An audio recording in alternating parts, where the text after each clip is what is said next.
Hello students of class 8, good morning. I am Malik sir. I am going to continue the revision of lesson 2, microorganisms. Right?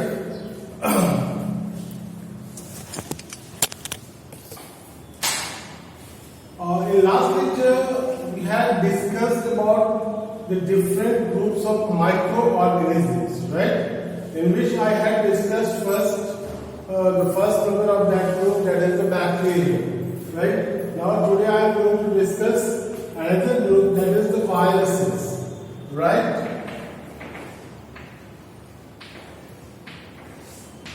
Viruses के बारे में हम आज पढ़ेंगे, ठीक है? तो वायरसेस क्या होता है? वायरसेस मीन्स होता है, इसका शाब्दिक जो अर्थ है, वर्ड इसका जो मीनिंग है वो है poisonous, liquid. And the most smallest, this is the smallest microorganisms. The smallest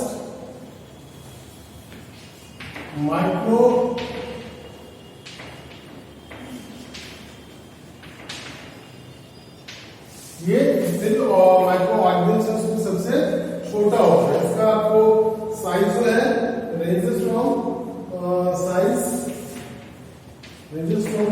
20 to 300 micron, milli micron, ठीक है? देखिए already study with electron microscope. Now first you know कि ये इसका साइज इतना छोटा है कि सिंपल माइक्रोस्कोप की तो बात ही नहीं, कंपाउंड माइक्रोस्कोप से भी इसको देखना संभव नहीं है ना? It is not possible to view these viruses with compound microscope or compound microscope. This can be viewed only by electron microscope.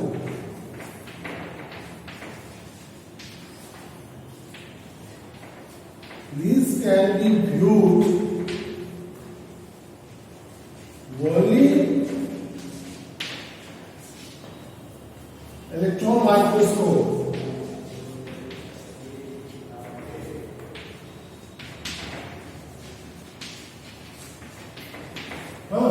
Which can magnify the images more than lakhs time. जो किसी भी image को लाख से भी ज्यादा गुना बड़ा करके दिखाता है, तब जाके वायरसेस को हम लोग ऑब्जर्व कर पाते हैं. इतना साइज इतना छोटा है. और एक चीज आप समझिए, इसको न तो हम लोग लिविंग मानते हैं ना नॉन लिविंग. ये it is the intermediate, it is placed intermediate between the living and non living, ठीक है?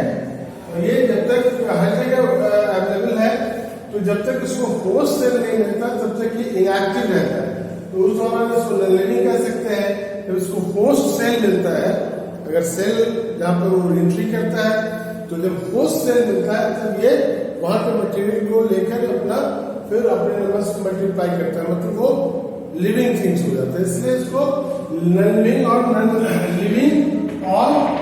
नॉन लिविंग के बीच का माना गया है, ठीक है?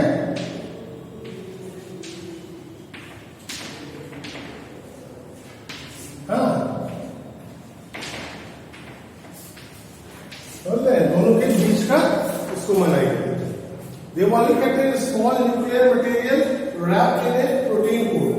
स्मॉल न्यूक्लियर मटेरियल है, उसको कंटेन करते हैं, प्रोटीन कोट होता है. Viruses cannot grow and produce on their own.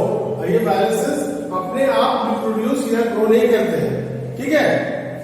खुद से नहीं करते हैं. हवा में है, हर जगह ये मौजूद होते हैं, हवा में, पाउंड में, मतलब different places, different environment. These viruses are available in everywhere, but they cannot multiply, they cannot reproduce by their own. When they get a host cell, when they enter a living cell, they use the energy of the cell. You can say when it enter a new cell. New cell मतलब cell of the living organisms. जब किसी जीवित प्राणी के cell में entry मारता है, ये किसी भी माध्यम से, वो भी तरीका है जिसके माध्यम से अगर उसको एंट्री मिलती है, बाय एयर कांटेक्ट से होता है, और फिर कंटेमिनेटेड वाटर यूज करने से या किसी और भी चीज से जो भी माध्यम रहा हो, जब ये होस्ट सेल में पहुंचता है वायरसेस, तो ये क्या करता है, इसके एनर्जी को, इस सेल के एनर्जी को यूज करता है। इसके अंदर जो प्रोटीन है या इसका जो डीएनए है, ये सबको यूज करता है और इस सेल को डिस्ट्रॉय कर देता है और धीरे धीरे अपने नंबर्स को बढ़ाता जाता है। ठीक है, और जैसे जैसे इसके नंबर बढ़ते चले जाते हैं, हमारे इम्यून सिस्टम को इतना कमजोर कर देते हैं कि बाद में एक नहीं कई सारी बीमारियां हमको लग सकती है। After introduction of many viruses the host cell dies and dust. जो होस्ट सेल है, तो बहुत सारा ये वायरस अपने आप मल्टीप्लाई कर, जो होस्ट सेल था अपने आप डस्ट करके डाई करके उसका एग्जिस्टेंस खत्म हो गई। तो the viruses spread and invade the other cell.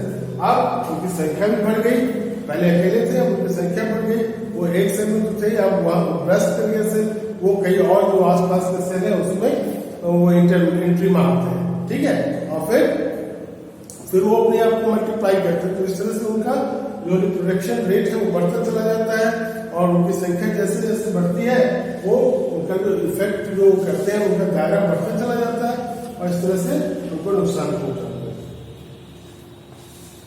तो सब एग्जाम्पल ऑफ वायरसेस देखिए। एग्जाम्पल ऑफ वायरसेस का ये वायरसेस है, ठीक है, इन्फ्लुएंजा है,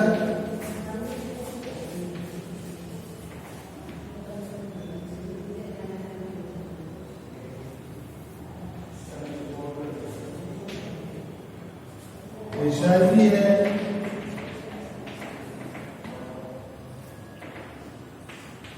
है ना, पोलियो वायरस है,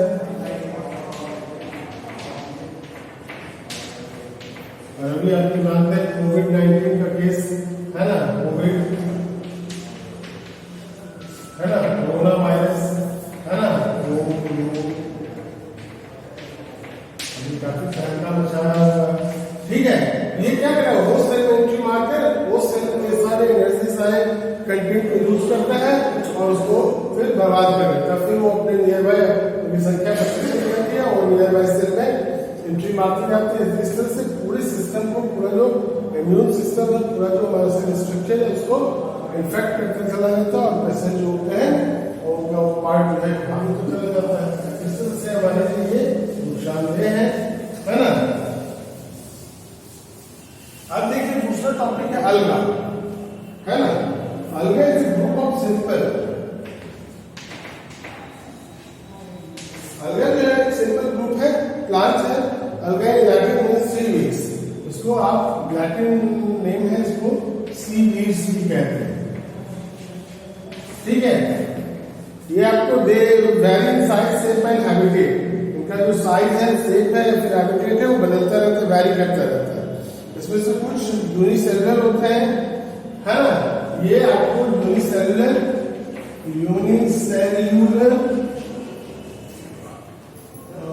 एंड माइक्रोस्कोपिक होते हैं और साथ ही साथ कुछ जो तो मल्टी सेलुलर होते हैं। ये मल्टी सेलुलर भी आपको मिलते हैं, और काफी मतलब कई मीटर्स लंबे हो सकते हैं। They have no stem, roots and leaves. नहीं के पास प्लांट पता है आपको, no stem,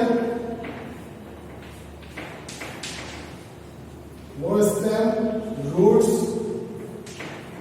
leaves. ठीक है,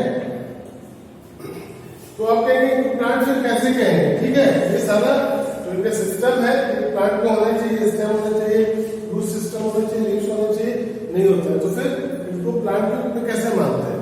ठीक है, तो उसके लिए एक सबसे बड़ी जरूरी क्या बात है कि ये तो नहीं कंटेन करते, लेकिन it contains green pigment that is the chlorophyll, right, which is responsible for और which is essential for the synthesis और for making food in plants, right.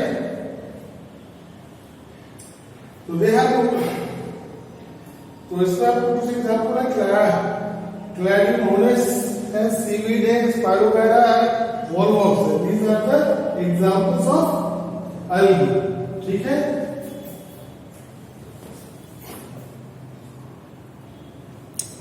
तो अब आगे जो बाकी जो बचा हुआ है फंजाई प्रोटोजोआ इनके बारे में कल बताऊंगा आपको, ठीक है। और मैं हो सकता हूँ कल आपको जो हाफ ईयरली के सिलेबस है तो वो मैं आपको प्रोवाइड करूंगा, है ना। तब तक के लिए thank you, have a nice day.